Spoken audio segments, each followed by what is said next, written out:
Hello, my name is Chidima Ife.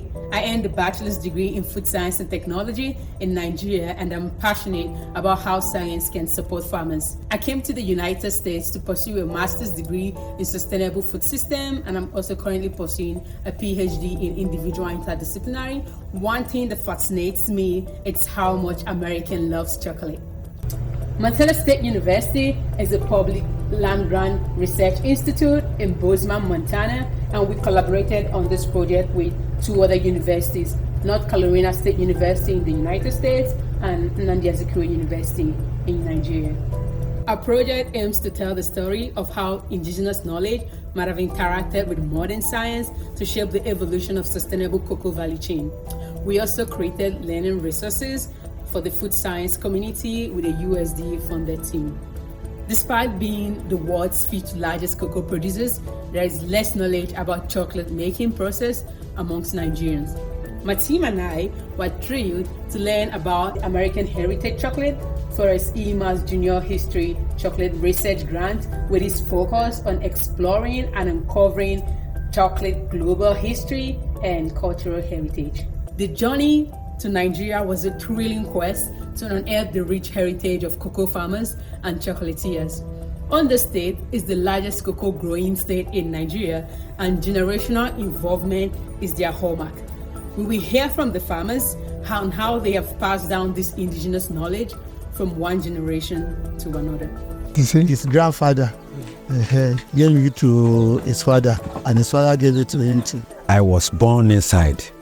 Africa, 50 years. It is over 50 years now, so she must have been in the business for over 50 years. At least about 3 generations. The knowledge these farmers have acquired, their love for the land and cocoa farming runs deep into their tradition and cultural heritage. Because he's happy doing what he's doing, he does not want to leave. It means a lot to her. If you do it very well, you get it. Cocoa farm is so encouraging. When you have cocoa farm, you will have assurance that at the end of the year, you will not go home empty. However, these farmers face serious challenges with sourcing, labor, mitigating the impacts of climate change, and accessing financial assistance. The farmer does not have, like him, he does not have that physical strength. Students to remain here and be engaging in the cocoa activity, cocoa farm. All are educated students who have to go and look for white collar job. They don't want to stay here. So now students are well educated and they don't want to involve themselves in the village activities, so they go to the cities. The issue of price is one of them. Kòkó ní wàhálà táìmù òjò ní kíní ibi ká bá ti lè rí kíní wọ̀nyẹn tá a lè. At the peak of rainy season, they have this rot disease. They spray chemical fungicide to prevent it or to stem it. So that is what they do during the rainy season. After harvesting, the farmers ferment the cocoa and apply their indigenous knowledge to upcycle the byproducts.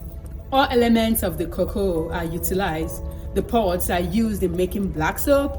The mucilage collected during fermentation is used in the production of alcoholic beverage. When we bring it out from the porch, from the farm, we now bring it down to this place in particular. We cover it with leaves, with plantain leaves, so that it will ferment. We put it inside the box.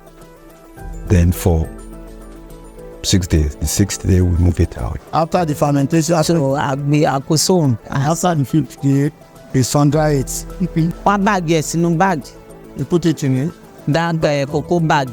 Jute bag. Jute. You saw inside the jute bag. I'll keep for a store. They have a store here.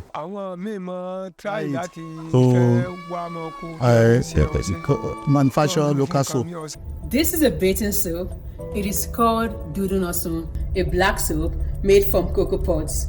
I used this soap as a kid in Nigeria, and I never knew what it was made of until doing this research. Exploring chocolate's journey from bean to bar, we dived into the heart of chocolate production by visiting 2 chocolate companies. So being a major producer of cocoa, it is paramount to go into the apart from the production, and it's also going to the processing of the beans. I'm a food science and technology professional. So the next should be making chocolate. The chocolate business is challenging because of Nigeria's warm climate, but these chocolatiers take pride in their commitment to cocoa sourcing and product quality. We can monitor the harvesting, the fermentation, the drying processes so that we can achieve that status of premium cocoa. You know, being a food scientist is easier for me to research, to work on product development, and to bring new products. Their sustainable business practices include reducing waste and upcycling cocoa byproducts.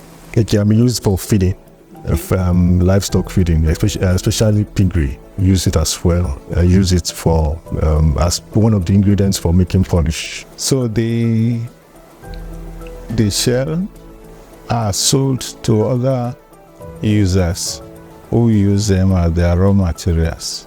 They make their own products, like making mosquito coil. Back in the United States, we interviewed 2 chocolatiers in Montana and discovered similarities and differences in how these chocolatiers use their byproducts. We have our cocoa shells, and right now we compost pretty much all of it. We give them for free to a friend to feed their pigs, but going forward, we are looking at testing tea made with cocoa shells. We would also like to see whether to explore other alternatives. Why the Nigerian chocolatiers we interviewed utilize cocoa shells in making non-food products such as shoe polish, pig feed, and mosquito coils, their counterparts in Montana are still exploring uses for cocoa shells beyond composting and donating to home gardeners. We would like to thank American Heritage Chocolate Society, hosted by Mass Wrigley, for funding this research grant, Montana State University Food Product Development Lab, the 4 farmers and 4 chocolatiers, the interpreter and the videographer. Sustainable cocoa value chain in the eyes of indigenous wisdom. Thank you.